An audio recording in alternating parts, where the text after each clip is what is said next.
kita sepakati bersama. Ya, apa itu suatu pernyataan? Kita sepakati bersama. Apa gunanya?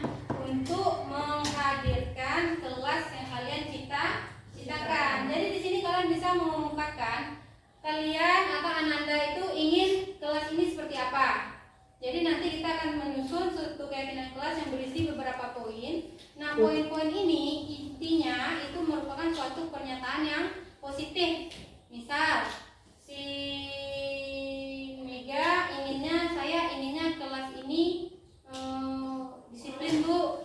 Nah, disiplin itu merupakan suatu aturan ya yang kita sepakati. Kenapa si Mega ingin kelas ini disiplin? Kira-kira? Agar taat aturan. Apa lagi? Agar terciptanya situasi belajar yang bagaimana?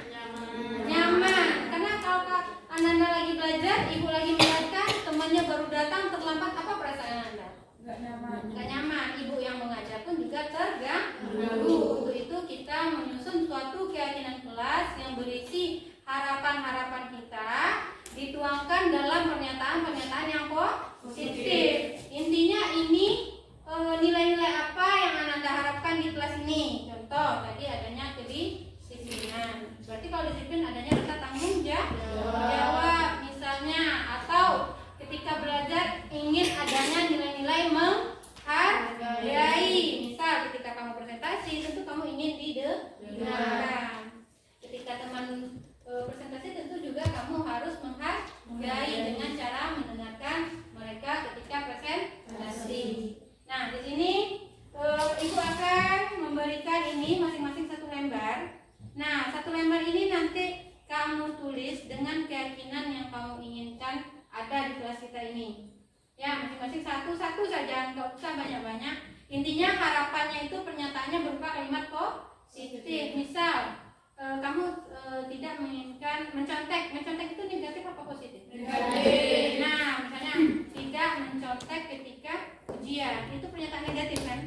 Dengan apa kita ganti agar dia menjadi positif? Jujur saat ujian. Nah, seperti itu ya, ditulis dengan suatu kalimat positif. Nah, sampai sini bisa kira-kira? Ada yang ingin bertanya terlebih dahulu tentang ini? Yang akan kita tulis ini bisa ya? Baik, kita bagikan ya.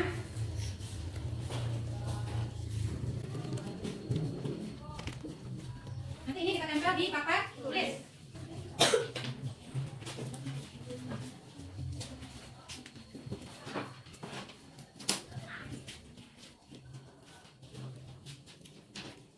Jangan kembali ya.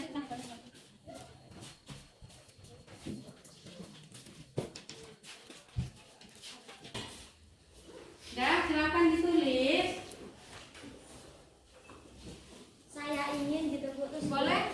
Saya ingin, misalnya Kori inginnya seperti apa misalnya? saya ingin memiliki kelas yang solid dan teman-teman yang baik. Boleh? Boleh ya. Berapa buah, Bu?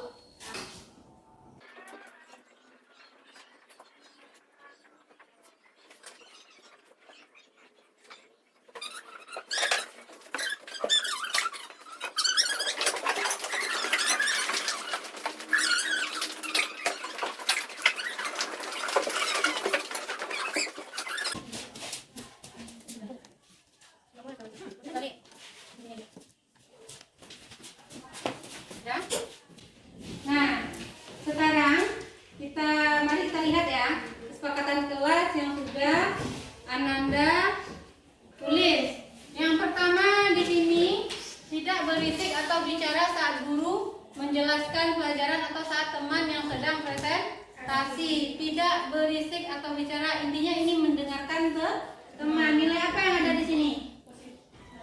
Menghargai. Berarti dapat kita tulis nanti ini dengan mendengarkan teman ketika berbicara, mendengarkan teman atau guru ketika berbicara ya. Ini menghargai ya, menghargai.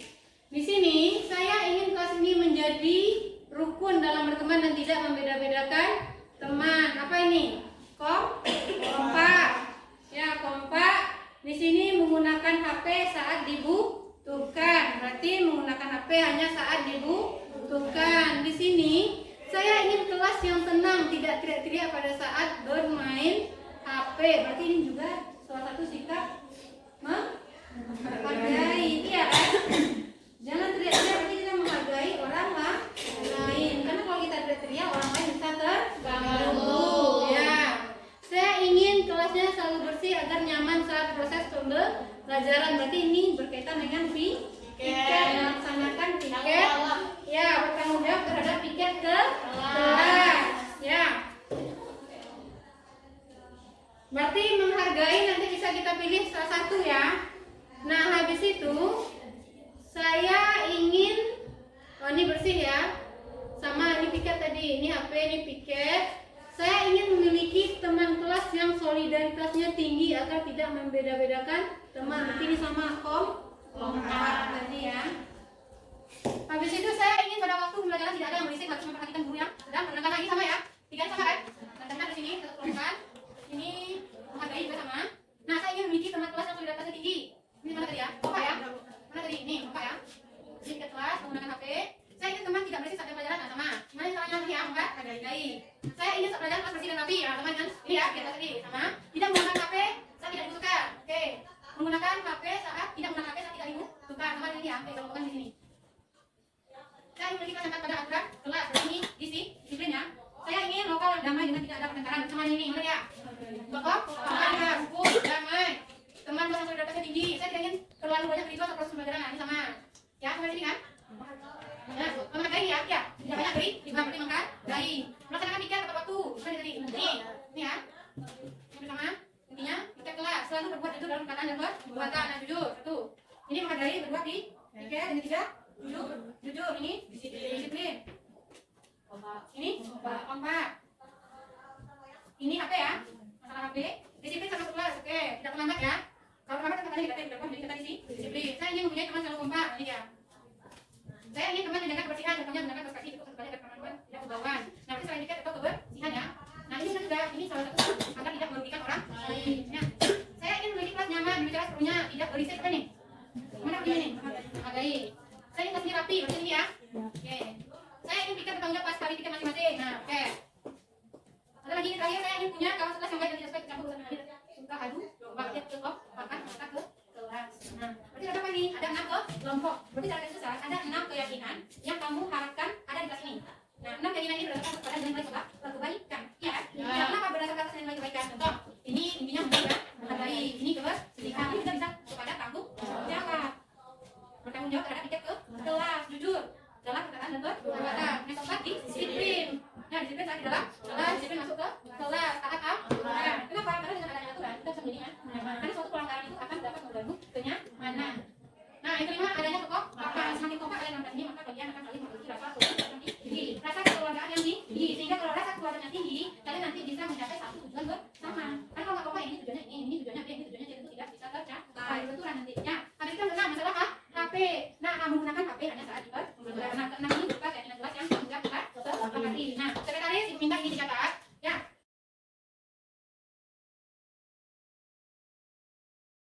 Leksa, silakan dicatat Leksa. Nanti ini akan ibu cetak dalam bentuk spanduk. Lalu sebenarnya kita langsung menandatanganinya. Namun agar lebih bagus dan enak dilihat, ibu akan mencetaknya dalam bentuk spanduk. Nanti akan kita tanda tangani bersama. Lalu kita tempel di depan kelas agar gampang dilihat dan mudah dibaca. Mudah dilihat, mudah dibaca. Nah, baiklah. Ini keyakinan kelas kita ada 6.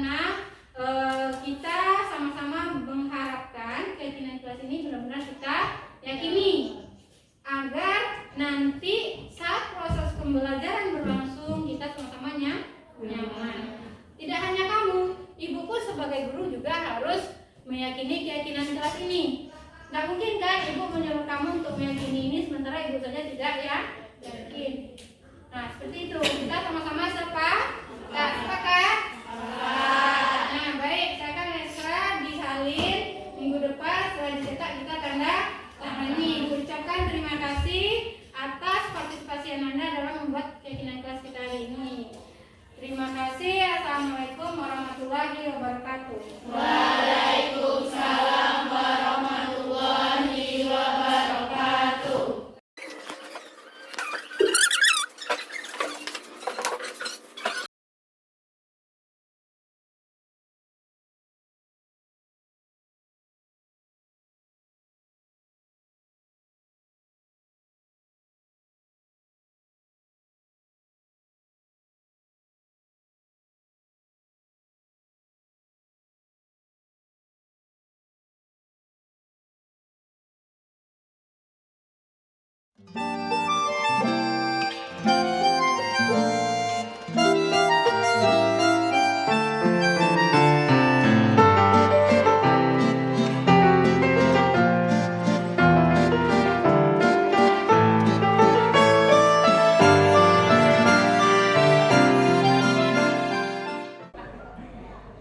Bismillahirrahmanirrahim. Assalamualaikum warahmatullahi wabarakatuh. Waalaikumsalam warahmatullahi wabarakatuh. Alhamdulillahirabbil alamin. Assalatu wassalamu ala asrofil anbiya'i wa mursalin wa ala alihi wa sahbihi rasulillah ajmain. Yang terhormat Ibu Wakur, Ibu Kartina SPDGR, yang sudah hadir bersama kita hari ini di acara diseminasi CGP Angkatan 10 tentang budaya positif. Kemudian Bapak Ibu guru Majelis Guru SMK Negeri 1 Kota Besar yang telah meluangkan waktunya untuk mendengarkan diseminasi kami pada hari ini. Baik Bapak Ibu, puji dan syukur kita kehadiran Allah Subhanahu wa taala yang mana hari ini kita dalam keadaan sehat walafiat bisa hadir ke sekolah kita tercinta ini untuk menjalankan segala tugas negara yang ada di pundak kita ya Bapak Ibu ya. Kemudian salawat berikan salam kita diakan juga kepada Nabi besar Muhammad Shallallahu Alaihi Wasallam yang mana dari beliau telah berhasil membawa kita dari zaman jahiliyah hingga sekarang kita berada di zaman yang serba canggih yang bisa kita rasakan pada saat ini. Selamat datang Bapak di acara diseminasi kami. Perkenalkan Bapak Ibu, kami CGP Angkatan 10 yang bertugas di SMK Negeri 1 Kota Besar. Saya Ibu Suhandwita SPD dan rekan saya Ibu Maitika Sari SPD. Kami CGP Angkatan 10 Kabupaten Dharmasraya. Yang maksud kami hari ini bertujuan untuk menyebarkan pemahaman kepada Bapak Ibu di modul 14 tentang budaya positif. Nah, jadi Bapak Ibu dalam budaya positif ini salah satu tugas kami adalah melakukan aksi nyata. Salah satunya menyebarkan pemahaman tentang budaya positif ini di sekolah kita. Dan yang kedua, bagaimana kami bisa menerapkan disiplin positif kepada anak didik kita di SMK Negeri 1 Kota Besar secara klasikal di sekolah ataupun secara khususnya di kelas kita masing-masing, di mana kami harus menerapkan salah satunya misalnya keyakinan kelas dan mengajak wali kelas lain untuk melaksanakan keyakinan kelas tersebut. Baik Bapak Ibu, dalam budaya positif ini ada 6 materi yang wajib kami sampaikan kepada Bapak Ibu. Yang pertama yaitu disiplin positif dan nilai kebajikan. Yang kedua motivasi, hukuman, penghargaan dan restitusi. Yang ketiga keyakinan kelas. Yang keempat kebutuhan dasar manusia dan dunia berkualitas. Yang kelima 5 posisi kontrol dan yang keenam segitiga restitusi. Oke, menyambung dari kegiatan kami minggu yang lalu ya Bapak Ibu ya. Saya sudah mendesiminasikan 3 pokok materi ya Bapak Ibu ya, yaitu tentang disiplin positif, keyakinan kelas, dan segitiga restitusi sudah saya sampaikan pada pertemuan minggu lalu. Nah, pertemuan sekarang akan disampaikan oleh Bu Tika tentang motivasi, hukuman, penghargaan, dan restitusi. Yang kedua tentang kebutuhan dasar manusia dan dunia berkualitas, dan yang terakhir itu 5 posisi kontrol kita sebagai seorang guru. Nah, untuk lebih jelasnya, mari kita minta tolong pada Bu Tika untuk menyampaikan 3 materi ini seperti yang sudah saya sampaikan tadi. Kepada Bu Tika, kita persilakan.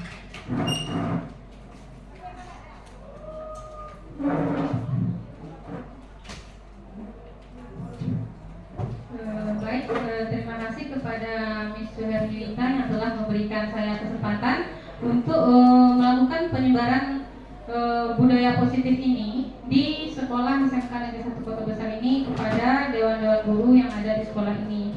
Nah, seperti yang dibilang oleh Miss Suherlita bahwa kemarin telah dilakukan penyebaran pada minggu lalu itu tentang disiplin positif dan nilai kebajikan universal, keyakinan kelas dan segitiga restitusi. Nah, jadi di sini saya akan menyampaikan yang pertama tentang motivasi, hukuman, penghargaan dan restitusi, kebutuhan dasar manusia dan dunia berkualitas serta 5 posisi kontrol guru. Nah, baik, kita langsung saja. Yang pertama saya akan menyampaikan tentang teori motivasi, hukuman dan penghargaan serta restitusi. Jadi pada perilaku manusia ini ada 3 teori motivasi dalam perilaku manusia. Yang pertama itu manusia melakukan sesuatu itu. Yang pertama itu katanya untuk menghindari dari ketidaknyamanan atau hukuman. Yang kedua, manusia melakukan sesuatu itu untuk mendapatkan imbalan atau penghargaan dari orang lain. Yang ketiga, manusia melakukan sesuatu itu tujuannya untuk menjadi orang yang mereka inginkan dan menghargai diri sendiri dengan nilai-nilai yang mereka percaya. Nah, apa itu ketiga teori motivasi tadi?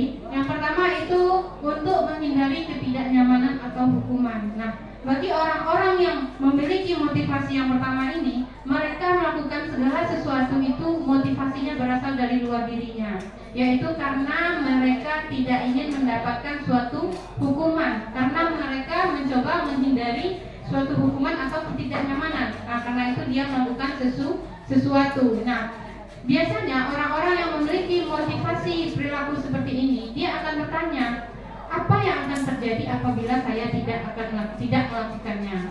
Nah, yang kedua itu untuk mendapatkan imbalan atau penghargaan dari orang lain. Jadi sebagian manusia melakukan sesuatu itu hanya untuk mendapatkan imbalan atau penghargaan. Nah, orang-orang dengan motivasi seperti ini itu biasanya akan bertanya, jika saya melakukan ini, apa yang akan saya dapatkan, atau apabila saya melakukannya, saya kira-kira akan dipandang seperti apa. Nah, kedua motivasi ini itu berasal dari luar diri atau disebut dengan motivasi eksternal. Nah, yang ketiga ada namanya motivasi yang berasal dari dalam diri. Nah, motivasi inilah yang akan kita kembangkan agar ditanamkan atau dijiwai oleh anak didik kita, yaitu motivasi jika kita melakukan sesuatu itu mereka untuk menjadi orang yang diinginkan dan mereka menghargai diri sendiri dengan nilai-nilai yang mereka percaya. Jadi ketika melakukan sesuatu, mereka itu berasal dari dalam dirinya sendiri. Kira-kira jika dia melakukan ini itu tujuannya apa? Nah, mereka melakukan sesuatu karena nilai-nilai yang mereka yakini. Misal, anak-anak kita melakukan kedisiplinan karena mereka yakin kedisiplinan itu penting untuk diri mereka dan juga bermanfaat bagi diri mereka di masa depan. Dan mereka melakukannya karena mereka ingin menjadi orang yang melakukan nilai-nilai yang mereka yakini tersebut. Ini adalah motivasi yang akan membuat seseorang memiliki disiplin positif karena motivasi perilakunya bersifat internal, bukan eksternal. Nah, itu 3 teori tentang motivasi perilaku manusia. Selanjutnya kita masuk pada hukuman, konsekuensi, penghargaan dan restitusi. Nah, jadi dalam dunia pendidikan kita itu biasanya identik dengan istilah hukuman, konsekuensi, penghargaan. Itu yang biasa kita dengar. Biasanya ketiga kata itu kita biasa mendengarnya. Nah, hukuman. Nah, ketika anak-anak kita melanggar, ketika kita menyelesaikan suatu permasalahan dengan anak-anak, itu kita sebenarnya sudah melakukan apa? Apakah kita melakukan hukuman atau memberikan suatu hukuman? Apakah kita memberikan konsekuensi? Atau ketika mereka mencapai sesuatu, ketika mereka tidak melanggar sesuatu dan mereka berhasil bersikap baik sesuai keinginan kita, apakah kita memberikan penghargaan atau justru kita akan memberikan restitusi? Nah, restitusi ini nanti akan kita bahas. Yang pertama di sini hukuman. Nah, hukuman ini sifatnya tidak terencana. Dia berasal dari salah satu pihak. Ya, sekolah ini itu berasal dari guru. Anak-anak yang mendapat hukuman itu mereka tidak tahu bahwa mereka akan dihukum seperti ini. Nah, dia tidak tahu apa yang akan terjadi dan tidak dilibatkan. Hukuman itu bersifat satu arah. Nah, dari pihak guru yang memberikan dan murid hanya menerima suatu hukuman tanpa melalui suatu kesepakatan terlebih dahulu. Jadi, anak-anak itu hanya dikontrol dengan keinginan guru, sesuai dengan keinginan guru. Nah, hukuman yang diberikan itu bisa berupa berupa fisik, psikis. Nah, murid-murid cenderung itu akan merasa tersakiti ketika diberi hukuman. Nah, apa bedanya dengan konsekuensi? Nah, kalau konsekuensi, disiplin dalam bentuk konsekuensi ini, bedanya dengan hukuman adalah kalau hukuman itu murid tidak dilibatkan. Kalau konsekuensi, ketika anak-anak melanggar, dia sudah tahu apa yang akan dia terima dari perilaku melanggarnya tersebut. Nah, jadi umumnya bentuk-bentuk konsekuensi ini dibuat oleh guru dan murid sudah mengetahui sebelumnya konsekuensi yang akan diterima bila ada pelanggaran dan juga sudah dibahas. Nah, inilah yang biasa kita terapkan di sekolah kita, di mana sebelum mereka di awal tahun ajaran baru kita sudah menjelaskan berbagai macam pelanggaran aturan sekolah, dan jika mereka melanggarnya maka mereka akan menerima konsekuensi seperti ini. Nah, inilah biasanya kita terapkan di sekolah. Nah, lalu apa itu penghargaan? Nah, penghargaan maupun hukuman itu katanya Alvin Kohn ya dalam wawancaranya annual conference itu mengemukakan penghargaan maupun hukuman merupakan suatu cara yang mengontrol perilaku yang menghancurkan potensi untuk pembelajaran yang sesungguhnya. Nah, di sini selama ini kita berpikir bahwa penghargaan itu sesuatu yang bagus, dapat memotivasi peserta didik menjadi lebih bersemangat dalam belajar. Namun ternyata penghargaan itu justru membunuh potensi anak. Kenapa penghargaan itu bisa membunuh potensi anak? Karena idealnya penghargaan sendiri itu adalah ketika anak itu belajar sendiri mencapai sesuatu yang lebih baik. Ketika misalnya ketika kita berhasil mencapai sesuatu yang baik yang kita perjuangkan, itu adalah rasa bangga dari diri kita sendiri, tanpa pun orang lain memberikan kita suatu pujian. Nah, itulah penghargaan yang sesungguhnya datang dari dalam diri kita sendiri. Nah, saat kita berulang kali menjanjikan,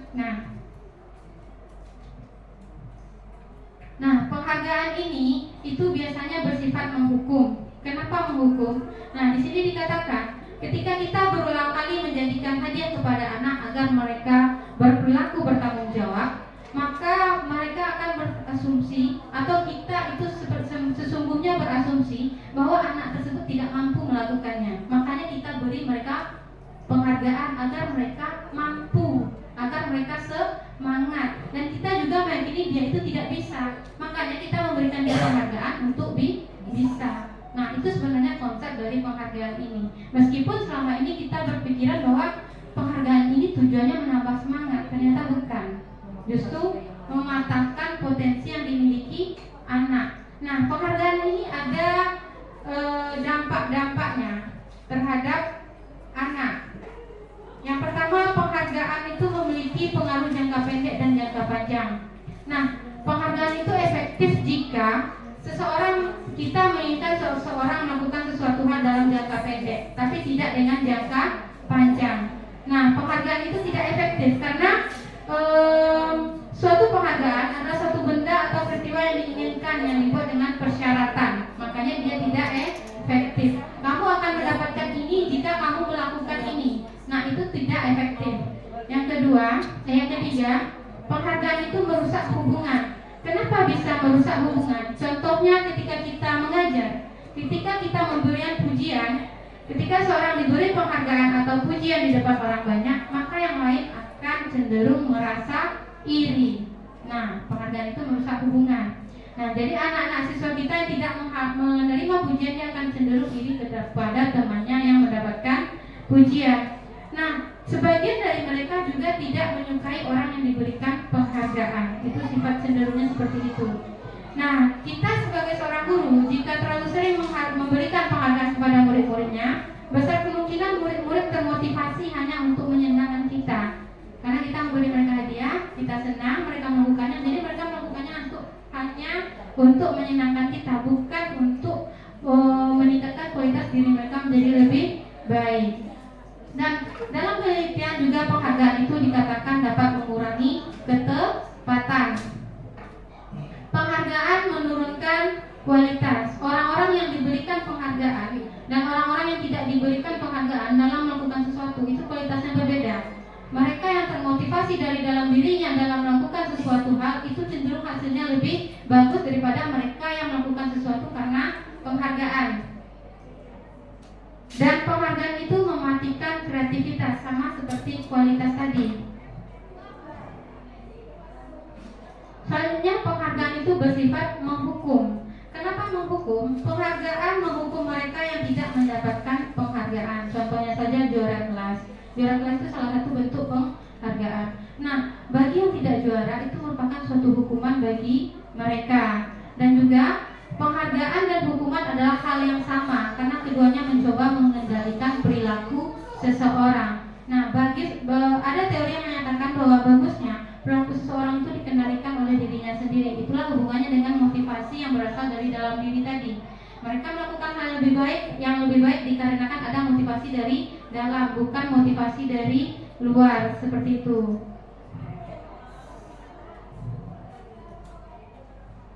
Nah, ini dia penghargaan motivasi dalam diri. Saat seseorang anak belajar untuk pertama kali menggabungkan huruf-huruf dan kata-kata serta menyadari bahwa ia dapat membaca, timbul pijar di matanya. Ya, anak-anak kita ketika belajar membaca baru tahu bisa membaca, mereka senang sekali, matanya berbinar-binar.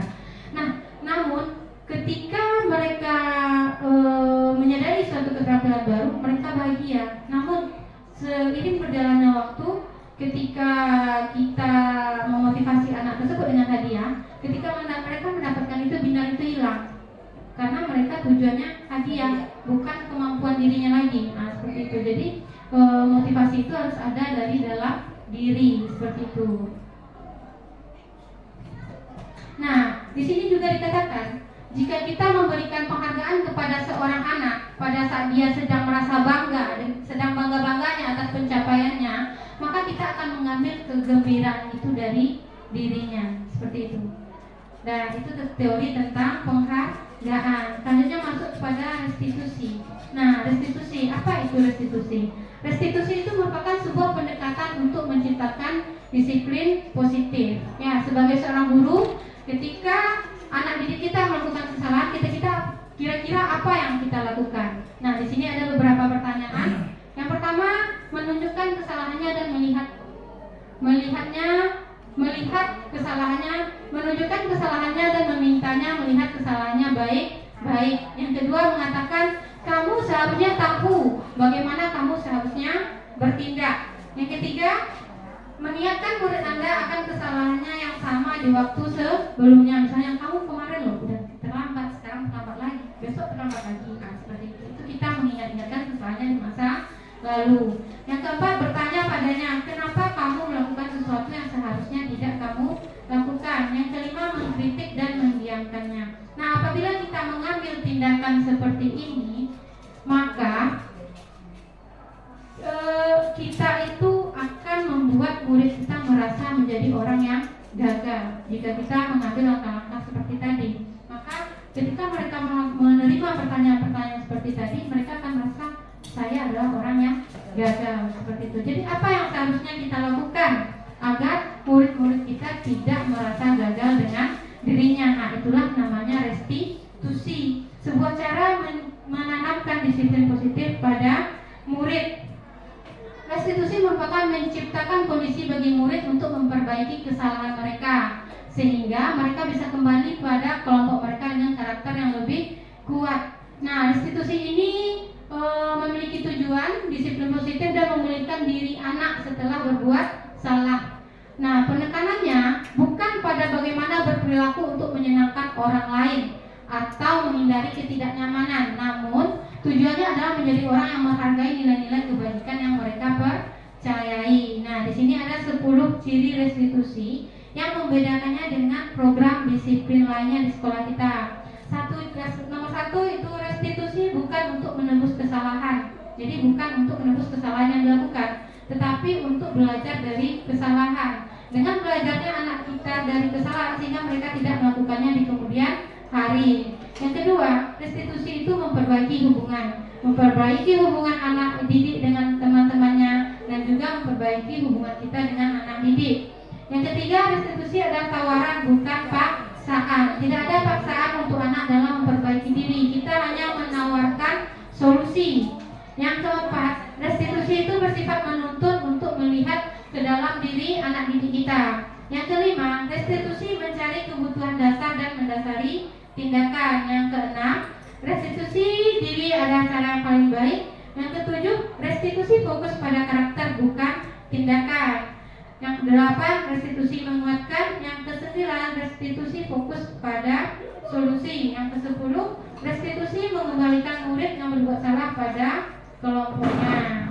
Nah, itu dia teori tentang motivasi, hukuman, penghargaan, dan restitusi. Nah, selanjutnya kita masuk kepada kebutuhan dasar manusia dan dunia berkualitas. Pada dasarnya anak didik kita itu melakukan sesuatu tindakan itu sesuai dengan kebutuhan dasarnya. Apa itu? Nah, kebutuhan dasar itu adalah sesuatu yang harus dipenuhi dalam diri manusia, bukan anak saja, termasuk kita sebagai manusia dewasa. Yang pertama, kebutuhan untuk bertahan hidup. Kebutuhan bertahan hidup ini tentu makan, minum, pakaian, tempat tinggal, seperti itu. Jika itu tidak terpenuhi, maka perilaku kita dengan orang lain itu akan cenderung berbeda. Yang kedua, kebutuhan akan kasih sayang dan rasa diterima. Yang ketiga, kebebasan. Yang keempat, kesenangan. Yang kelima, penguasaan. Jadi terkadang anak-anak didik kita itu yang satu dengan yang lain itu perilakunya berbeda. Dalam belajar, dalam cara berbicara kepada kita, itu dipengaruhi oleh kelima kebutuhan dasar ini. Ada hal-hal yang tidak terpenuhi oleh mereka, baik di rumah, di lingkungan, itu akan mempengaruhi diri mereka dalam berperilaku. Nah, mari kita lihat tabel ini. Nah, di sini ada beberapa kalimat. Yang pertama, kasusnya seperti ini. Ibu guru bilang, aku tidak boleh bersenandung sewaktu mengerjakan tugas. Katanya kelas harus tenang, tidak ada suara, kan gak seru jadinya. Sama seperti anak-anak kita yang suka menggambar ketika belajar. Kita bilang mereka harus menulis ini sementara mereka menggambar, gak seru katanya. Saya lebih senang menggambar, maka itu adalah kebutuhan anak kita tentang kesenangan. Di sini tugas kita itu mengarahkan dia, mengarahkannya dengan gimana? Dengan restitusi. Yang kedua, ibu guru tidak menyapaku hari ini, padahal aku pakai jepit rambut baru. Ini untuk anak kecil ya. Anak TK itu sepertinya biasanya seperti itu. Datang guru favorit mereka, kalau tidak disapa itu mereka mau nangis. Iya, anak TK bisa seperti itu. Pengalaman teman saya mengajar TK itu seperti itu. Bahkan ketika dia tidak masuk hari itu, anak itu tidak mau sekolah.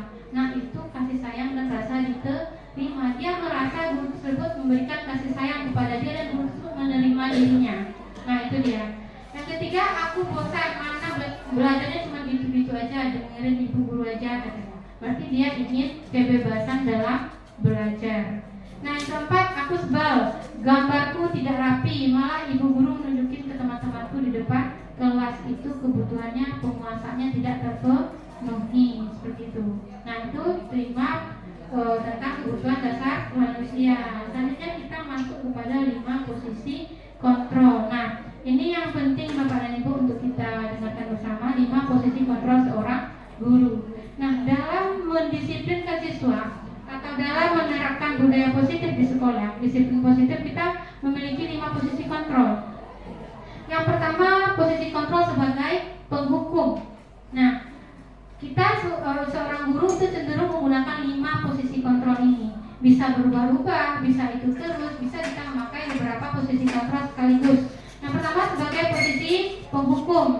Nah, seorang penghukum bisa menggunakan hukuman fisik maupun verbal. Orang-orang yang menjalankan posisi penghukum senantiasa mengatakan bahwa sekolah memerlukan sistem atau alat yang dapat lebih menekan murid lebih dalam lagi. Guru yang menerapkan posisi penghukum biasanya akan berkata, patuhi aturan saya, kalau enggak awas, seperti itu. Atau kamu selalu saja salah, seperti itu. Salah terus seperti itu ya. Dan juga selalu pasti kamu yang selalu terakhir selesai, atau pasti selalu kamu yang selalu terlambat. Nah, itu namanya posisi penghukum. Nah, guru seperti ini senantiasa percaya hanya ada satu cara untuk pembelajarannya bisa berhasil, yaitu caranya dia. Dia tidak mau menerima cara dari orang lain. Yang kedua, pembuat merasa bersalah. Nah, pembuat merasa bersalah di sini Biasanya kalau pengukur tadi itu nada suaranya agak tinggi dan cenderung menekan siswa. Nah, pembuat merasa bersalah ini kita nada suaranya itu lebih lembut. Nah, kita biasanya itu akan menggunakan keheningan yang membuat orang lain merasa tidak nyaman dengan kelembutan suara kita tadi. Biasanya dia akan merasa rendah diri anak kita itu, dia akan merasa bersalah. Orang-orang yang menggunakan pembuat merasa bersalah akan berkata seperti ini dengan lemah lembut ya. Ibu sangat kecewa sekali dengan kamu, seperti itu. Atau berapa kali Bapak harus memberitahu kamu ya. Atau gimana coba kalau orang tua kamu tahu kamu berbuat begini. Nah, ini yang paling sering kita gunakan. Gimana orang tuamu di rumah nak, kalau kamu seperti ini. Itu adalah posisi pembuat merasa bersalah. Nah, di posisi ini murid akan memiliki penilaian diri dari yang buruk tentang diri mereka. Murid merasa tidak berharga dan telah mengecewakan orang-orang yang ada di sekitarnya. Yang ketiga, sebagai teman. Nah, posisi sebagai teman ini juga banyak kita lakukan di sekolah. Bahkan sering kita lakukan di sekolah. Guru pada posisi ini tidak akan menyakiti murid, namun akan tetap berupaya mengontrol murid melalui persuasi. Nah, dia biasanya ada persuasi dengan murid karena kita menganggap anak itu adalah teman, anak juga menganggap kita adalah seorang teman. Posisi teman pada guru biasa bisa negatif ataupun positif. Positif di sini berupa hubungan yang baik, ya, terjalin antara guru dan murid. Nah, guru di posisi teman menggunakan hubungan baik dan rasa humor saat berbicara dengan anak dalam mempengaruhi anak. Nah, biasanya guru akan berkata, ayo bantulah demi Bapak ya. Ayo, ingat tidak bantuan Bapak selama ini terhadap kamu. Bantu Bapak sekali ini ya. Ya sudah, kali ini tidak apa-apa. Nanti Ibu bantu bereskan. Nah, seperti itu adalah posisi seorang teman. Nah, apa hal negatif dari posisi seorang teman ini? Nah, bila suatu saat guru tersebut tidak membantu, maka murid tadi akan kecewa dan berkata, saya pikir Bapak atau Ibu itu teman saya. Seperti itu. Nah, murid merasa dikecewakan dan tidak mau lagi berusaha karena dia kecewa dengan orang yang dianggapnya teman. Ya. Hal lain yang mungkin timbul adalah murid hanya akan berpindah untuk guru-guru tertentu. Nah, contoh guru itu dianggap teman, maka dia akan cenderung mengikut atau patuh dengan guru tersebut. Dia tidak patuh dengan guru yang A, B, C seperti itu. Nah, yang kelima yang keempat itu posisi pemantau. Nah, memantau di sini berarti kita mengawasi. Pada saat kita mengawasi anak didik kita bertanggung jawab atas perilaku orang-orang yang kita awasi. Posisi pemantau berdasarkan pada peraturan-peraturan dan konsekuensi. Jadi ada data-data di sini. Misal, kita menggunakan sanksi atau konsekuensi dan memisahkan hubungan pribadi kita dengan murid. Nah, orang-orang yang menjalankan posisi pemantau, mereka akan berkata seperti ini kepada murid ketika mereka melakukan pelanggaran. Misalnya ada anak kita datang terlambat, lalu kita bertanya, kamu terlambat, peraturannya apa? Nadanya datar, tidak keras, tidak lembut, tapi datar. Ekspresi kita bertanya kepada anak itu datar.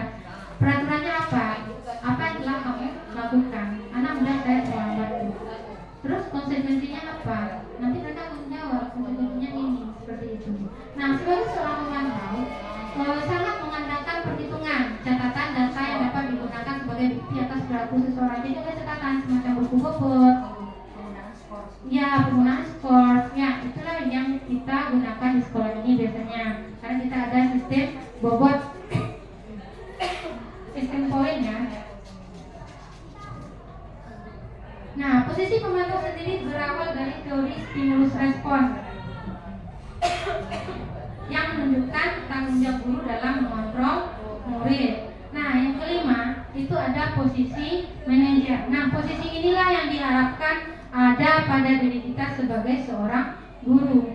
Posisi manajer ini dilakukan dengan cara pendekatan segitiga restitusi. Nah, pada posisi manajer, guru berbuat sesuatu bersama dengan murid. Ya, mempersilahkan murid mempertanggungjawabkan perilakunya, mendukung murid agar dapat menemukan solusi sendiri dari permasalahannya. Jadi anak didik kita itu diminta menemukan solusi sendiri dari permasalahannya. Misal mereka terlambat di pagi hari, mereka diminta tentu kamu kedepannya mau ngapain, seperti itu. Apa perubahan apa yang nilai apa yang kamu yakini, misalnya Kalau saya terlambat tentu saya tidak disiplin, Bu. Terus kedepannya kamu mau jadi seperti apa? Seperti itu. Nah, seorang manajer telah memiliki keterampilan di posisi teman ataupun pemantau. Seorang manajer ini dia pasti bisa menjadi teman, pasti bisa menjadi pemantau bagi anak didik. Nah, bila kita menginginkan murid kita menjadi manusia yang merdeka, mandiri dan bertanggung jawab, maka kita perlu mengacu kepada restitusi yang dapat menjadikan murid kita seorang manajer bagi dirinya sendiri. Di manajer, murid diajak untuk menganalisis kebutuhan dirinya maupun kebutuhan orang lain, apa yang dia butuhkan dan apa yang dibutuhkan oleh teman-temannya. Di sini penekanannya bukan pada kemampuan membuat konsekuensi, tetapi dapat berkolaborasi dengan murid bagaimana memperbaiki kesalahan yang ada. Nah, seorang guru yang mengambil posisi kontrol sebagai pemantau, mereka akan menanyakan kepada siswa apa yang ditayangini atau apa keyakinan kelas kita yang sudah kita sepakati. Terus apakah kamu meyakini keyakinan tersebut? Seperti itu. Jika kamu meyakininya, apakah kamu bersedia memperbaikinya? Seperti itu. Nah, apa rencana kamu untuk memperbaiki hal ini? Tugas seorang manajer bukan untuk mengatur perilaku seseorang. Kita memilih murid untuk dapat mengatur dirinya. Nah, itu tentang 5 posisi kontrol seorang guru. Nah, untuk dapat memahami posisi kontrol seorang guru ini, mari kita melihat video ini. Bapak dan Ibu, mari kita saksikan video ini.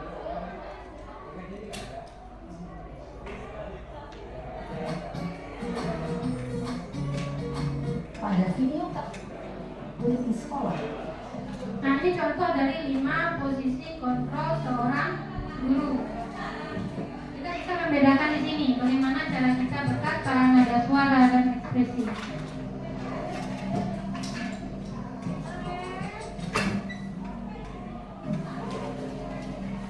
Naren, sini kamu. Nah, ini adalah sebagai posisi Kamu pengukur. terlambat. Kamu deh pasti terlambat. Maaf Bu, saya Apa? Apa coba? Alasan kamu apa lagi? Kapan sih kamu tidak terlambat? Malas sekali ya kamu jadi anak. saya Dasar pemalas. Gak kapok-kapok sih kamu. Sudah berapa kali terlambat? Sana, kamu keliling lapangan basket 2 kali. Nah, pada posisi pengukur ini guru tidak memberikan kesempatan anak untuk menjelaskan Kamu alasannya. melawan ibu. Berani-beraninya jawab. Sudah terlambat, masih berani jawab pula. Sekarang, keliling lapangan basket 5 kali sekalian. Biar kapok. Cepat. Pergi sana ke lapangan basket. Nah, pada posisi penghukum ini guru percaya bahwa dengan nada tinggi. yang ia percaya adalah caranya sendiri. Dia percaya yang paling benar adalah cara dia sendiri. Nah, ini posisi pembuat rasa bersalah.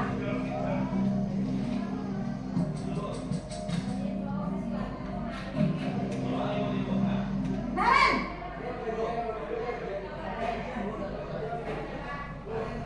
selamat pagi Bu. Naren. Kamu kenapa terlambat lagi, nak? Ya Tuhan, Naren. Kamu senang ya bikin ibu susah ya? Kalau kamu terlambat lagi, nanti ibu yang ditegur bapak kepala sekolah, nak. Disangka ibu tidak bisa membina kamu. Duh, gimana ini? Maaf Bu, Duh, Gusti Naren. Kamu suka ya kalau ibu ditegur bapak kepala sekolah? Terus, sekarang ibu harus tulis apa ini di buku absen? Ini kamu sudah sering terlambat loh. Ibu harus apa coba? maaf Bu, maaf sekali. Nah, pada posisi ini Ya sudah, akan membuat lain anak kali merasa jangan tidak bikin nyaman susah dan lagi, merasa Nak, ya. rendah diri. Ibu tidak akan kuat lagi kalau kamu begini terus. Bisa jantungan kalau ibu tegur bapak kepala sekolah. Sana cepat kelas. Maaf ya Bu, maaf sekali.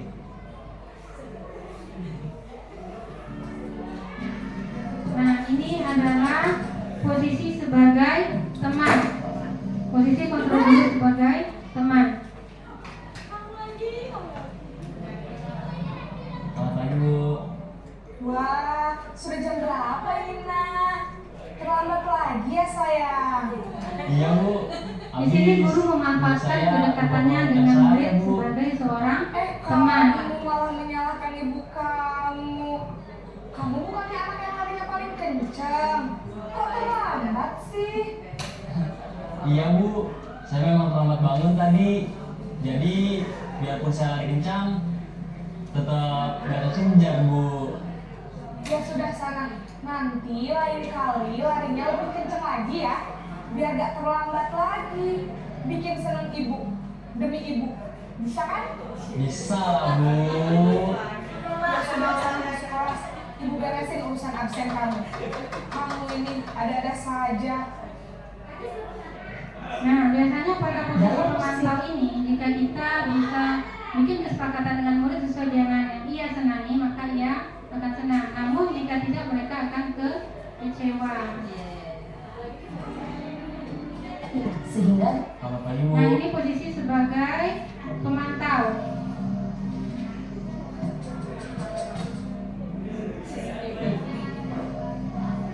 Naren!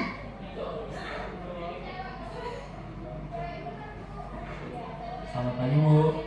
Naren, apa peraturan sekolah kita tentang jam berapa kita harus masuk sekolah, nak? Kita harus di sekolah jam 7 Bu.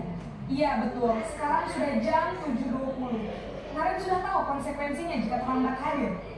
Paham Bu. Saya harus tinggal kelas pas jam istirahat selama 20 menit. Iya benar, konsekuensinya demikian.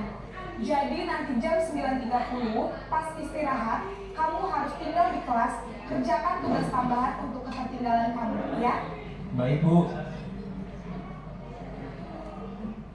Posisi pemantau mengandalkan Nah, pada posisi pemantau kita itu ada data-data yang otentik tentang pelanggaran siswa, serta nada bicara yang kita gunakan untuk datar.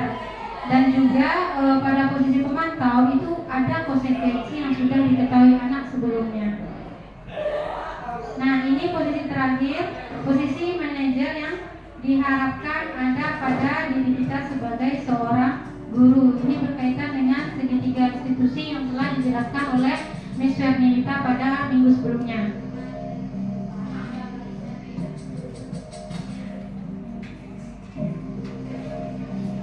Naren!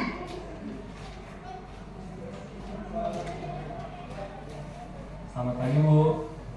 Selamat pagi, Naren.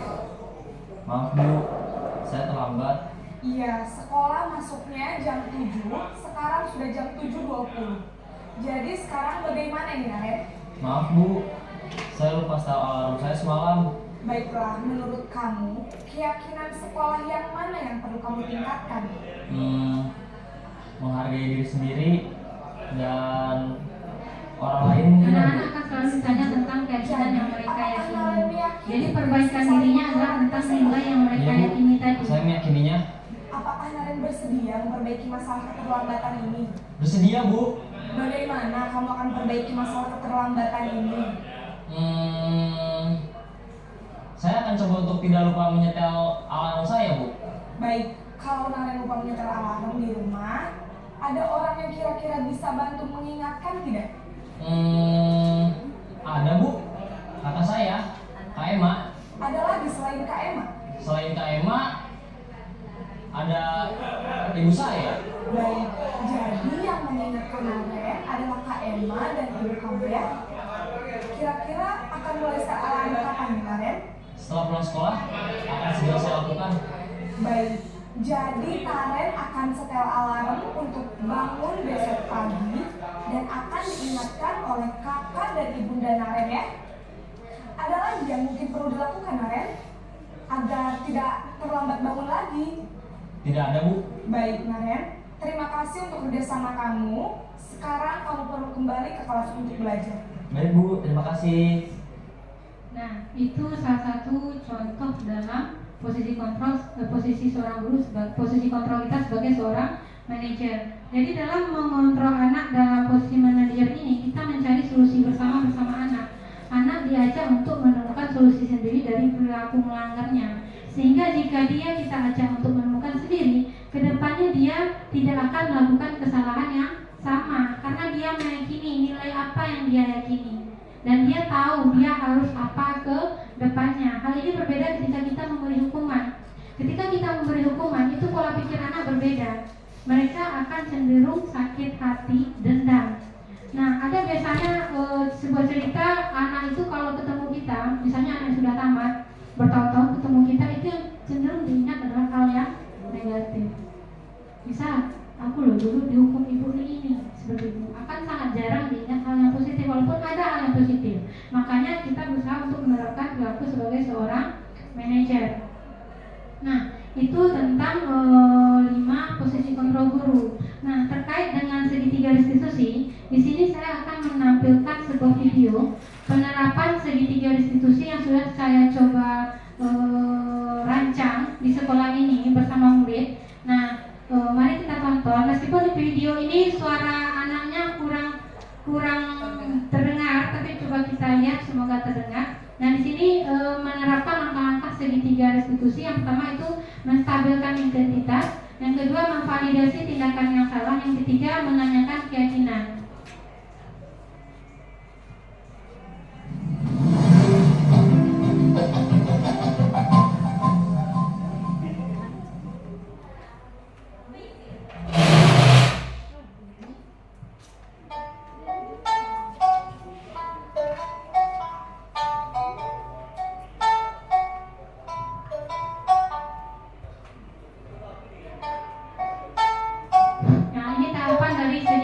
Nah, ini kasus yang pertama, terjadi pembulian.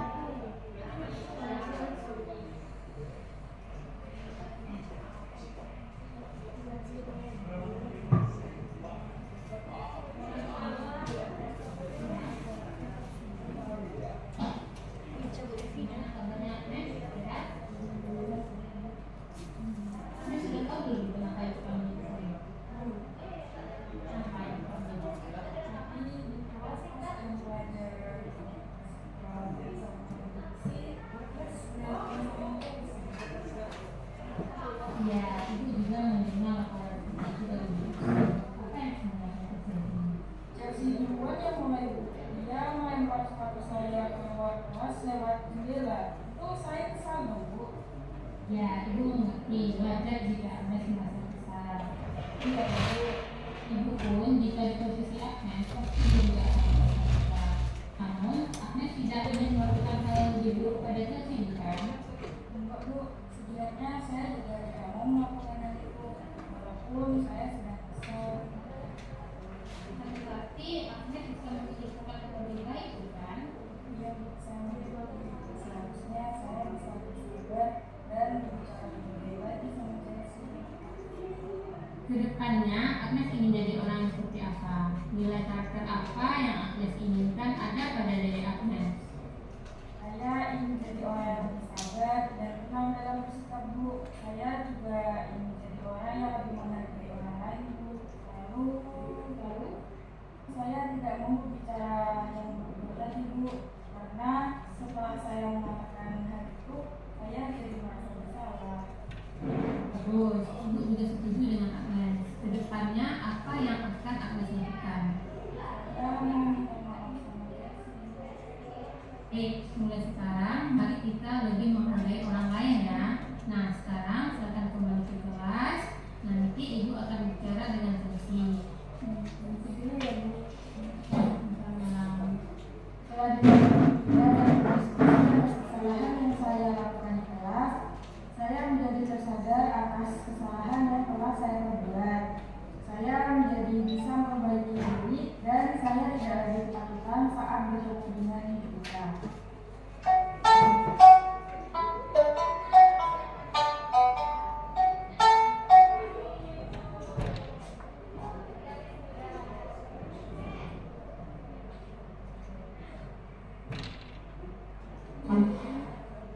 Halo, kira-kira kamu tahu kenapa ibu panggil?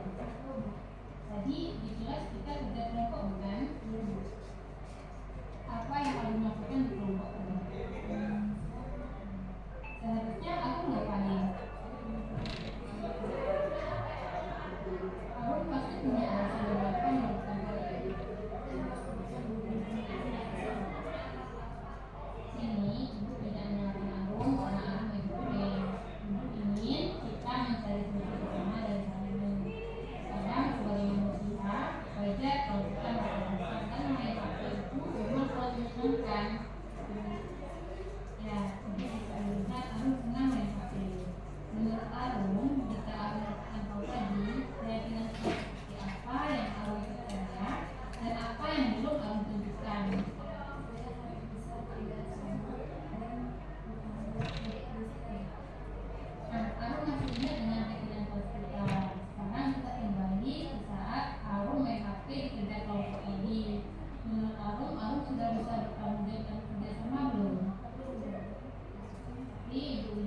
kelas saya sangat butuhkan menyampaikan saya tidak ibu dan saat ini ketika mengatur saya untuk mengganti sikap kedepannya.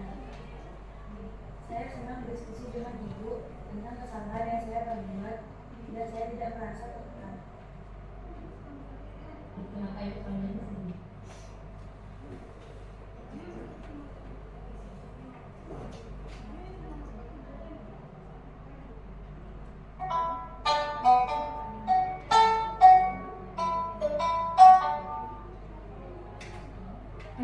Jadi itu contoh video penerapan segitiga restitusi dalam menangani permasalahan siswa. Jadi pada dialog pada video tadi ada 3 tahapan yang dilaksanakan. Yang pertama harus menstabilkan identitas terlebih dahulu.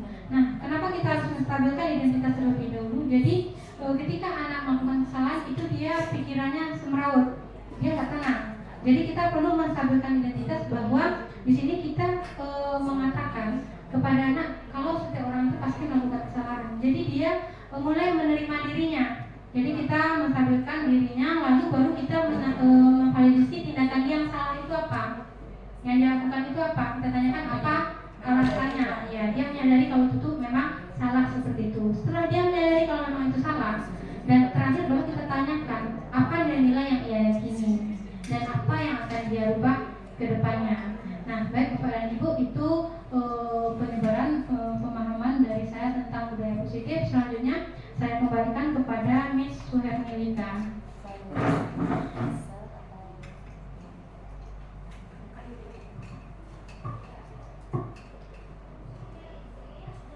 Baik, terima kasih Bu Tika sudah menyampaikan 3 poin tadi ya, 3 materi tentang budaya positif.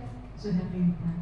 Ya Bapak Ibu, saya juga akan menampilkan video segitiga restitusi yang sudah saya bikin. Jadi mungkin bisa jadi referensi juga Bapak Ibu nanti dalam menerapkan segitiga restitusi. Dengan syarat Bapak Ibu ya, segitiga restitusi itu kita harus bikin keyakinan kelas dulu. Kalau udah ada keyakinan, kelasnya baru bisa berangkat ke segitiga restitusi. Karena segitiga restitusi itu ada mengingatkan keyakinan yang sudah kita buat di kelas atau di sekolah secara umumnya ya. Spasi lagi, spasi itu.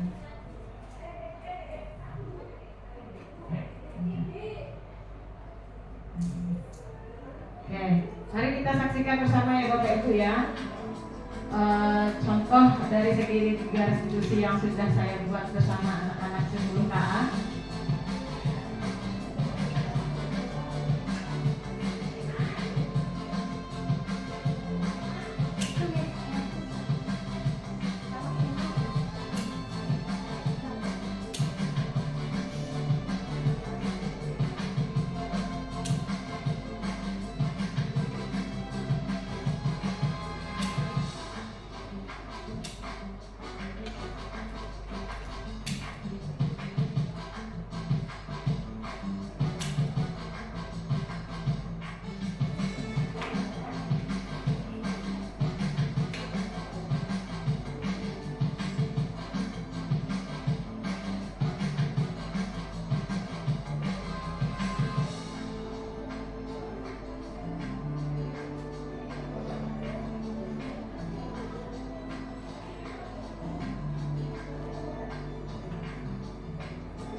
Sama Pak Tok yang terlambat masuk kelas setelah dari istirahat.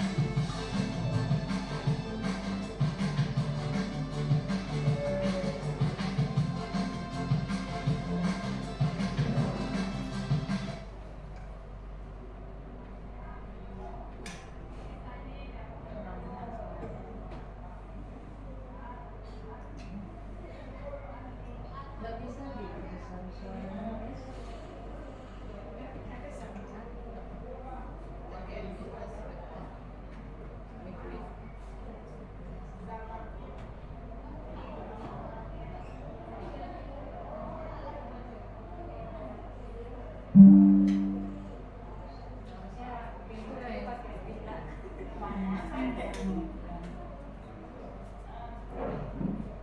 Then you back and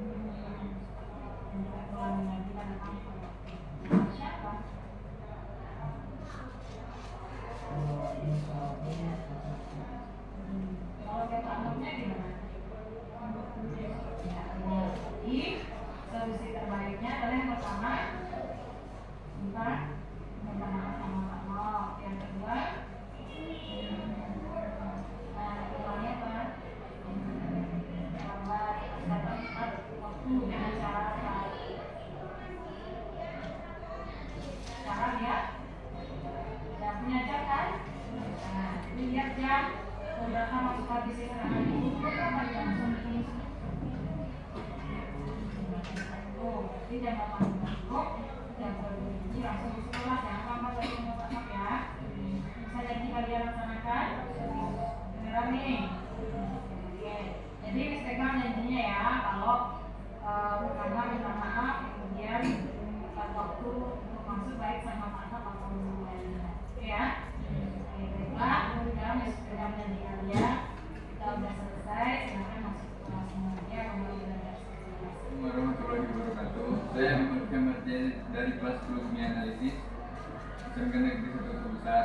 Perasaan saya setelah berbicara dengan murid, saya merasa senang karena bisa menyelesaikan masalah dengan cara berbicara dan bisa menyelesaikan masalah dengan sama-sama. Selanjutnya saya tidak akan mengulangi perlambatan kemarin lagi. Sekian dari saya. Assalamualaikum warahmatullahi wabarakatuh.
Dan kemarin kita membuat bagian kelas satu hal tentang nomor 3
awal kita menerapkan segitiga restitusi itu seperti apa. Nah, jadi kesimpulannya Bapak Ibu, dalam budaya positif itu kita menanamkan disiplin positif di mana anak kita seharusnya memiliki motivasi intrinsik dari dalam dirinya sendiri karena akan bertahan lama dan sangat bermanfaat untuk kehidupan selanjutnya. Kalau kita berikan hukuman ya mungkin bisa efektif tetapi hanya sementara saat itu saja.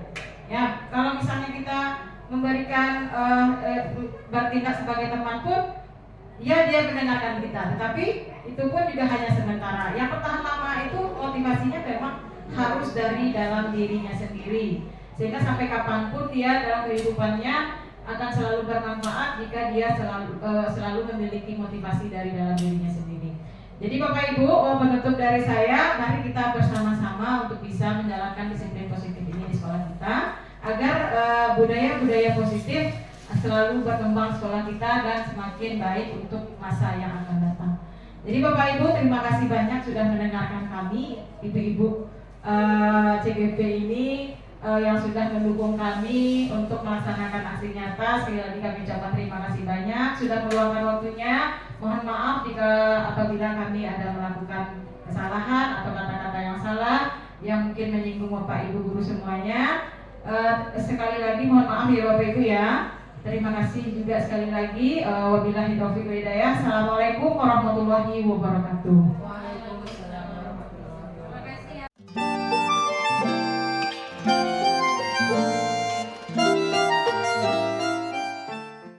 Bismillahirrahmanirrahim. Assalamualaikum warahmatullahi wabarakatuh. Kata-kata penghormatan dan puji-pujian kita tumpahkan saja kepada ibu-ibu wakil kita. Jadi mohon izin Bapak Ibu, perkenalkan ya. Mohon izin juga untuk mendokumentasikan dari awal sampai akhir saya mengadakan diseminasi CGP ini, di mana ini adalah tugas kami di modul 14 untuk mengadakan aksi nyata menyebarluaskan pemahaman tentang budaya positif. Perkenalkan Bapak Ibu, saya Suharni Wita SPD, mengajar di SMK Negeri 1 Kota Besar, mata pelajaran Bahasa Inggris, CGP Angkatan 10 Kabupaten Darmasraya. Saat ini berada di modul 14 tentang budaya positif. Jadi Bapak Ibu, sebelum saya lanjut, kira-kira ketika saya bicara tentang budaya positif, apa yang muncul dalam pikiran Bapak Ibu semuanya? Kebiasaan perilaku positif. Iya, kebiasaan atau perilaku-perilaku positif yang ada di suatu instansi atau sekolah khususnya yang selalu kita junjung tinggi. Itulah budaya-budaya positif. Mohon lanjut Bu Laila. Nah, dalam modul 14 ini sebenarnya ada 6 materi yang harus kami diseminasikan. Karena kami CGP ada 2 orang, jadi dibagi 2. Saya bertugas menyampaikan tentang disiplin positif, keyakinan kelas, dan juga segitiga restitusi, karena ini menjadi ruh di dalam kurikulum Merdeka Bapak Ibu. Nah, jadi di dalam budaya positif inilah item-item penting yang harus kita miliki di dalam sekolah kita. Kita masuk yang pertama tentang disiplin positif. Nah, apa itu disiplin positif? Disiplin positif adalah pendekatan untuk menuntun anak agar berdaya mengontrol diri. Kata kuncinya di sini adalah berdaya untuk mengontrol diri. Jadi sebenarnya Bapak Ibu, anak kita itu bisa kita kontrol karena ada peraturan itu, karena dirinya yang mengizinkan kita untuk mengontrol. Kontrol itu sebenarnya berada pada diri mereka sendiri. Kontrol yang paling baik adalah kontrol dari dalam diri sendiri. Begitu kita dengan diri kita sebagai guru. Ada atau tidak adanya reward atau punishment? Ya, kalau kita memiliki disiplin positif, motivasi intrinsik dari dalam diri kita, itu tidak akan berpengaruh. Nah, yang paling kita junjung adalah nilai-nilai dari kepercayaan yang kita percaya di nilai-nilai tersebut, maka disiplin positif itu akan terwujud. Begitu juga dengan siswa kita.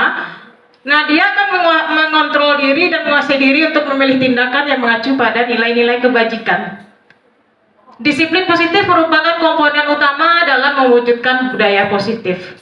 Nah, jadi siswa kita akan memiliki disiplin positif apabila dia menyadari dan menerapkan nilai-nilai kebajikan yang dia percaya itu bermanfaat untuk kehidupan selanjutnya. Nah, apa aja contoh dari nilai-nilai kebajikan itu? Salah satunya yaitu dalam profil pelajar Pancasila.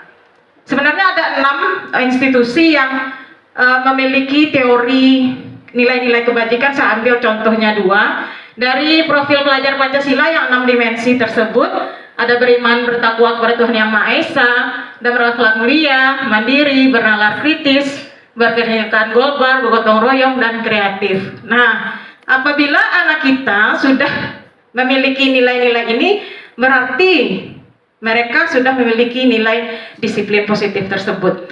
Nah, contoh lainnya juga ada nilai kebajikan seperti toleransi, mempunyai rasa hormat, integritas, mandiri, menghargai orang lain, antusias, empati, keingintahuan, kreativitas, kerjasama, percaya diri, dan komitmen. Nah, inilah nilai-nilai kebajikan yang baik guru apapun siswa harus menyadari atau memang mempercayai bahwa nilai ini bermanfaat dalam kehidupan kita.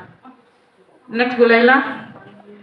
Nah, tujuan dari disiplin positif seperti yang saya sampaikan tadi, tujuan dari disiplin positif adalah menanamkan motivasi intrinsik pada murid-murid kita, yaitu untuk menjadi orang yang mereka inginkan dan menghargai diri sendiri dengan nilai-nilai yang mereka percaya. Berarti kalau mereka percaya dirinya berharga, berarti dia akan memiliki nilai-nilai yang baik untuk dirinya. Berarti dia menghargai dirinya sendiri. Nah, ketika murid-murid kita sudah memiliki motivasi tersebut, mereka telah memiliki motivasi intrinsik yang akan berdampak panjang dalam kehidupannya. Ya, walaupun tidak ada atau adanya hukuman atau hadiah, mereka akan tetap berperilaku baik dan berlandaskan nilai kebajikan karena mereka ingin menjadi orang-orang yang menjunjung tinggi nilai yang mereka hargai atau mencapai satu tujuan mulia. Nah, memang nggak gampang ya Bapak Ibu ya. Kalau saat ini menurut Bapak Ibu, anak didik kita sudah menaati peraturan karena motivasi intrinsiknya atau masih motivasi eksternal? Mungkin bisa berani saya katakan 80% dari siswa kita masih menghindari hukuman. Bisa mematuhi aturan karena menghindari hukuman atau denda-denda yang kita terapkan. Nah, ini tugas berat kita sebagai Bapak Ibu guru ya Bapak Ibu ya, gimana kita bisa menanamkan motivasi intrinsik untuk bisa memiliki nilai-nilai kebajikan ini di dalam dirinya. Memang tugasnya tidak ringan.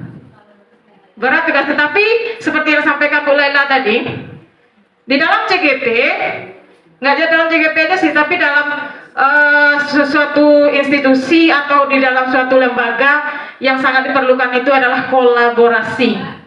Artinya, sebuah sekolah tidak akan maju bukan karena hanya pemimpinnya saja, tetapi oleh seluruh warga sekolah. Jika kita saling membahu, saling bantu-membantu, maka anak didik kita akan bisa menjadi lebih baik.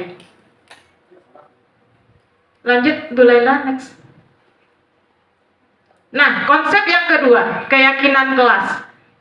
Nah, tadi ada Bapak Ibu yang mengeluh karena PMM-nya ditolak membuat kesepakatan kelas. Nah, sekarang kita pahami dulu ya, apa itu keyakinan kelas atau yang kerennya disebut dengan kesepakatan kelas. Kita pahami dulu bersama seperti apa itu keyakinan kelas. Nah, jadi Bapak Ibu, dalam menerapkan disiplin positif, keyakinan kelas itu perlu kita dokumentasikan, perlu terpajang di kelas. Jadi saya menghimbau pada Bapak Ibu guru yang jadi wali-wali, besok wali kelas, bikin keyakinan kelasnya masing-masing, karena dari sana kita berpijak untuk menyelesaikan kasus-kasus yang terjadi di kelas kita. Nah, bagaimana langkahnya? Keyakinan kelas atau kesepakatan kelas itu dulu ya, apa itu keyakinan kelas? Nah, ini dia pemahamannya tentang keyakinan kelas itu seperti apa. Keyakinan kelas itu bersifat lebih abstrak daripada peraturan yang lebih rinci dan konkret. Misalnya saya contohkan, kalau di dalam peraturan kita misalnya datang tepat waktu pukul 7.10, apel pagi, pulangnya di sekian gitu kan detail ya. Tetapi dalam keyakinan kelas cukup kita buat umumnya saja. Seperti misalnya datang dan pulang tepat waktu. Jadi tidak perlu dikasih detailnya seperti itu, karena detailnya berada di dalam peraturan. Berarti nilai kebajikan yang dituju di situ adalah tentang disiplin. Jadi pastikan dalam kalimat kita itu ada nilai yang kita ajarkan kepada anak kita. Dalam setiap poin pernyataan ada nilainya itu. Kemudian yang kedua, keyakinan kelas berupa pernyataan-pernyataan universal. Itu yang saya sampaikan tadi, lebih umum daripada peraturan. Pernyataan keyakinan kelas senantiasa dibuat dalam bentuk positif. Nah ini. Jadi keyakinan kelas tidak ada kalimat negatif. Semuanya positif. Jadi tidak boleh mencontek teman. Nah itu nggak boleh. Dia dijadikan kalimat itu menjadi positif. Kalau tidak boleh mencontek teman, apa positifnya? Kerjakan tugasmu dengan mandiri. Berarti nilai yang dicapai mandiri. Seperti itu. Next, keyakinan kelas hendaknya tidak terlalu banyak sehingga mudah untuk diingat dan dipahami oleh semua warga kelas. Biasanya itu sekitar 3 atau 6 poin saja cukup. Kemudian keyakinan kelas sebaiknya sesuatu yang dapat diterapkan di lingkungan tersebut. Nah, jadi pastikan juga Bapak Ibu ya, keyakinan kelas itu bisa nggak kita laksanakan di sini. Jangan yang tidak familiar dengan anak kita buatlah keyakinan kelas yang aneh-aneh seperti itu ya, yang janggal. Kemudian semua warga kelas hendaknya ikut berkontribusi dalam pembuatan keyakinan kelas lewat curah pendapat. Nah ini, curah pendapat itu maksudnya kita sediakan, misalnya kalau lebih simpelnya saja kan, anak maju satu-satu menuliskan pendapatnya. Atau dibuat di kertas warna-warni, sticky note ya. Kemudian anak menuliskan satu-satu, kan banyak anak kita tuh sekitar 30 orang, tempel ke depan. Kemudian kelompokkan mana yang senada. Yang senada tadi dieliminasi lagi, mana dia yang nilai kebajikannya sama. Sehingga muncullah 6, paling maksimal 6 atau 7 nilai-nilai yang keyakinan yang akan kita patenkan untuk jadi keyakinan kelas kita. Kemudian bersedia meninjau kembali keyakinan kelas dari waktu ke waktu. Nah ini ada juga di dalam indikator PMM kita kemarin, disiplin positif, bahwasanya keyakinan kelas itu mungkin saja berubah sesuai dengan keyakinan kita yang kita sepakati bersama seiring berjalannya waktu, seperti itu. Jadi jangan pula kita sebagai guru harus seperti itu, kita seperti ini dari awal seperti itu terus. Nah jadi kalau memang ada perlu perubahan, kenapa tidak kita mengadakan perubahan? Nah fleksibel maksudnya ya. Lanjut prosedurnya. Nah ini ya, ini yang mau bikin aksi nyata PMM mungkin ya, ini langkah-langkahnya kalau bikin kesepakatan kelas atau keyakinan kelas. Yang pertama, mempersilakan warga sekolah atau murid-murid di sekolah atau kelas. Jadi keyakinan itu bisa keyakinan sekolah atau keyakinan kelas. Kalau keyakinan sekolah kan berarti seluruh warga sekolah, satu keyakinan. Nah kalau kelas berarti berbeda masing-masing kelas yang kita punya. Nah silakan warga sekolah untuk bercurah pendapat tentang peraturan yang perlu disepakati di sekolah atau di kelas. Seperti yang saya sampaikan tadi, pancing anak-anak kita untuk menuliskan apa keyakinan-keyakinan yang dia punya untuk dijadikan keyakinan kelas. Kemudian yang kedua, mencatat semua masukan para murid di papan tulis atau di kertas besar, atau bisa jadi sticky note itu ya, dimana semua anggota kelas atau warga sekolah bisa melihat hasil curah pendapat tersebut. Jadi silakan pajang di depan sehingga bisa kita baca bersama. Nomor 3, susunlah keyakinan kelas sesuai prosedur pembentukan keyakinan sekolah atau kelas yang saya jelaskan tadi. Ganti kalimat-kalimat negatif menjadi positif. Nah ini contohnya, jangan berlari di kelas atau koridor, rubah jadi positifnya, berjalanlah di kelas atau koridor. Berarti nilai apa yang dituju di situ, Bapak Ibu? Berjalanlah di kelas atau koridor. Nilai apa? Kenapa harus berjalan di kelas atau di koridor? Apa nggak lari-lari saja? Itu nilainya apa? Berarti kita menghargai orang lain supaya tidak terganggu. Jadi nilainya di situ adalah nilai-nilai untuk menghargai. menghargai lingkungan juga, menghargai orang lain juga. Kemudian nomor 4, tinjau kembali daftar curah pendapat yang sudah dicatat. Nah, kita tinjau kembali mana yang senada dijadikan satu, mana yang mirip mungkin bisa juga dijadikan satu. Belum lagi penilaian tadi. Nah, setelah kita tinjau ulang secara bersama-sama, buatlah sekitar 3-7 prinsip atau keyakinan saja.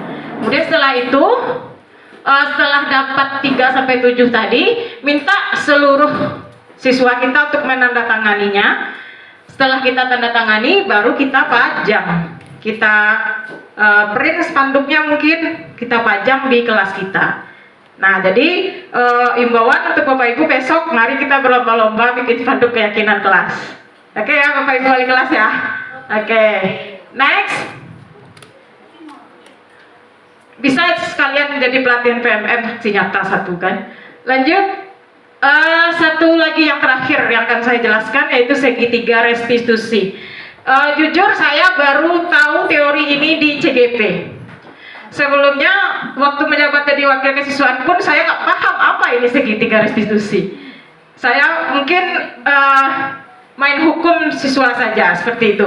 Nah, jadi sebenarnya Bapak Ibu ada teori kontrol 5 teori kontrol itu ya. Itu dijelaskan Butika nanti. Teori kontrol itu ada kita sebagai posisi penghukum, posisi teman, posisi pembuat rasa bersalah, posisi manajer, dan posisi pengontrol. Nah, kalau kelemahannya yang 2 ini negatif, penghukum dan pembuat rasa bersalah.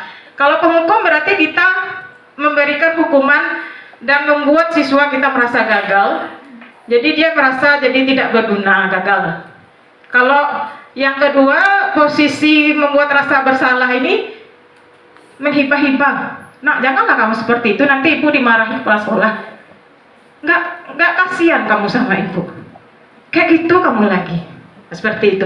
Jadi anak itu merasa deh abana ambo katanya kan. Kok kayak mana ambo. Nah, jadi dia merasa bersalah kepada gurunya. Nah, ini 2 hal yang negatif. Kemudian yang bisa kita laksanakan, yang paling ideal itu manajer. Manajer itu di mana kita memberikan bimbingan kepada anak kita dengan segitiga restitusi ini. Ya, apa saja langkahnya? Nah, di dalam segitiga restitusi, kita posisinya adalah sebagai manajer dalam menegakkan keyakinan kelas kita. Langkahnya apa? Ada 3. Yang pertama, menstabilkan identitas. Bapak Ibu, yang harus kita pahami ketika anak kita melakukan kesalahan, berarti ada kebutuhannya yang tidak dipenuhi. Ada 5 kebutuhan dasar manusia ya Bapak Ibu ya.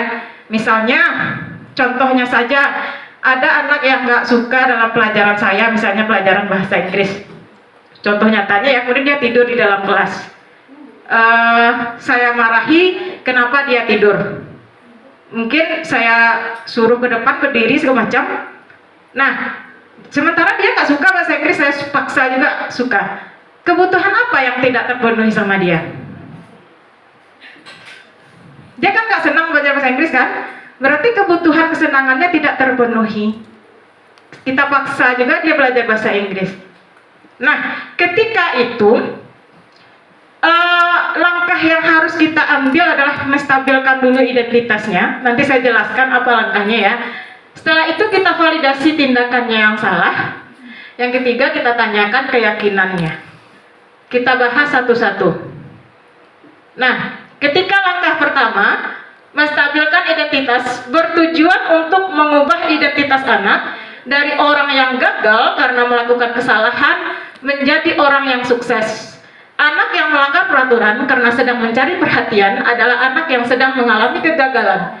Dia mencoba untuk memenuhi kebutuhan dasarnya namun ada benturan seperti yang saya sampaikan tadi. Nah, Bapak Ibu, dalam menstabilkan identitas ini kita bisa mengucapkan seperti ini. Nah, setiap manusia itu tidak sempurna. Kita semuanya pasti mempunyai kesalahan. Jadi di sini ibu tidak mencari apa yang benar dan apa yang salah. Kita di sini mencari solusinya bersama-sama. Kira-kira kalau kita ucapkan seperti itu, apakah anak akan melawan? Enggak, anak diam. Iya. Daripada kita hukum, apakah itu. Kalau dibentak mungkin dia melawan.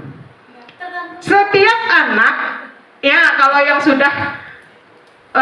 yang sudah dewasa di depan umum kita marahi, pasti dia merasa sakit hati pada kita, malu, karena dia sudah berada di usia remaja dan usia dewasa.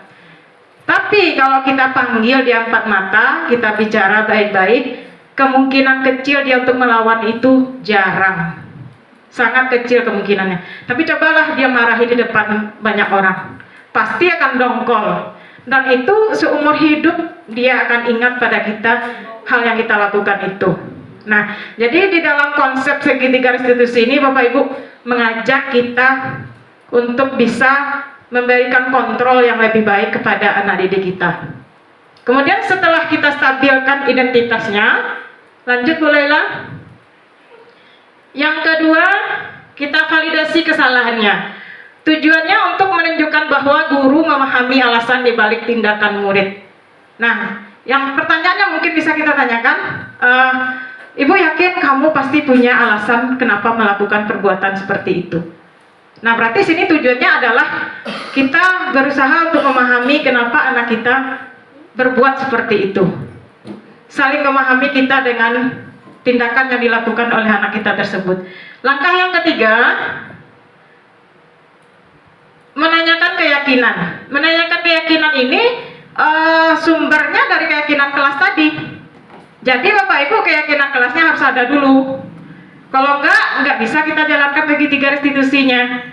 Nah, dalam menanyakan keyakinan ini, teori kontrol menyatakan bahwa kita pada dasarnya termotivasi secara internal. Ketika identitas sukses telah tercapai, langkah pertama tadi, dan tingkah laku yang salah telah divalidasi, langkah kedua tadi, maka anak akan siap untuk dihubungkan dengan nilai-nilai yang dia percaya dan berpindah menjadi orang yang dia inginkan. Nah, tadi kita sudah menstabilkan identitasnya, nak, bahwa membuat kesalahan itu biasa, beda manusia yang sempurna, gitu kan. Yang kedua, kita validasi kesalahannya. Kamu pasti punya alasan kenapa kamu berbuat seperti itu. Untuk menyatakan bahwa tindakannya itu salah, kita tanya alasannya untuk kita bisa lebih paham. Kemudian kita tanyakan keyakinan kelas mana yang sudah kamu langgar. Kamu ingin jadi manusia yang seperti apa? Ya, menurut kamu apa solusi yang terbaik dari perbuatan yang kamu lakukan? Nah, jadi intinya Bapak Ibu ya, dalam segitiga restitusi ini, anak secara mandiri mencari jalan dari permasalahan atau kesalahan-kesalahan yang dia kerjakan. Jadi secara mandiri dan menemukan solusinya sendiri, kita hanya sebagai seorang manajer yang membimbing mereka menuju kemandirian tersebut. Itu metode dari penegakan keyakinan. Mulai dari bawah, menstabilkan identitas tadi, misalnya dengan pertanyaan, setiap orang pasti pernah melakukan kesalahan. Kamu bukan satu-satunya yang pernah melakukan ini. Mungkin Ibu juga dulu kayak gitu, secara seperti itu ya. Mengubah identitas dia gagalnya menjadi dia menjadi orang yang berhasil. Dia mengubah perasaannya dari orang gagal jadi orang sukses. Kemudian validasi tindakannya yang salah. Misalnya dengan pertanyaan, kamu tentu punya alasan mengapa melakukan itu. Adakah cara yang lebih efektif untuk mendapatkan apa yang kamu butuhkan? Nah, kemudian yang terakhir tindakannya, keyakinan kelas apa yang telah kita sepakati. Dulu kan kita pernah nih bikin kesepakatan kelas atau keyakinan kelas. Apa yang pernah kita sepakati dulu, nak, misalnya. Terus kamu sekarang berbuat apa? Berarti kan kamu melanggar keyakinan tersebut. Nah, kamu ingin menjadi orang yang seperti apa? Misalnya, saya ingin orang yang menjadi orang yang disiplin, Bu, katanya kan. Saya ingin menjadi orang yang menghargai teman. Misalnya seperti itu. Pada dasarnya anak kita pasti ingin menjadi orang baik. Tidak ada manusia di dunia ini yang ingin menjadi orang yang jahat. Pasti memiliki nilai-nilai yang ada di dalam dirinya, cuman terbentur karena kebutuhannya tidak terpenuhi, akhirnya berbuat mencari perhatian-perhatian kita, berbuat kesalahan seperti itu. Itu teorinya di dalam segitiga restitusi. Tinggal lagi bagaimana kita menerapkannya di sekolah. Jadi itu tujuannya Bapak Ibu disuruh diseminasi, memberikan pemahaman juga kepada kawan-kawan di sekolah bahwasanya dalam penegakan budaya positif di sekolah itu memang berdasar dari disiplin positif yang harus kita laksanakan bersama. Ingat Bapak Ibu ya, kolaborasi, segala kemajuan di sekolah tidak hanya dilakukan oleh satu atau dua orang, tetapi semuanya adalah karena kolaborasi. Nah, di dalam CGP juga seperti itu, bukan kompetisi, tetapi kolaborasi. Kita tidak mencari siapa yang terbaik, kita mencari bagaimana kita bisa bekerja sama untuk bisa memajukan pendidikan dan merubah adab dari peserta didik kita. Nah, memang di dalam kurikulum Merdeka itu yang paling ditinggikan itu adalah adabnya. Kenapa ada P5? Karena itu juga. Kenapa kita harus mengorbankan 30% jam mengajar kita untuk menanamkan karakter? Ya karena itu, karena perubahan karakter pada peserta didik kita. Nah, jadi Bapak Ibu, sekali lagi bukan tugas yang ringan untuk kita sebagai seorang guru untuk mendidik generasi sekarang yang Gen Z disebut sekarang ya, begitu banyak kejadian-kejadian, permasalahan-permasalahan yang kita hadapi bersama. Tapi yakinlah itu semua akan jadi ladang pahala buat kita semuanya. Amin ya rabbal alamin. Salah satu alasan saya jadi guru itu Bapak Ibu, semoga bisa menjadi orang yang bermanfaat dan bisa amalan-amalan yang paling berguna itu adalah salah satunya menjadi seorang guru. Mungkin hanya itu yang bisa saya sampaikan kepada Bapak Ibu. Semoga apa yang saya sampaikan bisa bermanfaat dan bisa memajukan sekolah kita untuk menjadi lebih baik. Oleh akhir kata, Assalamualaikum warahmatullahi wabarakatuh.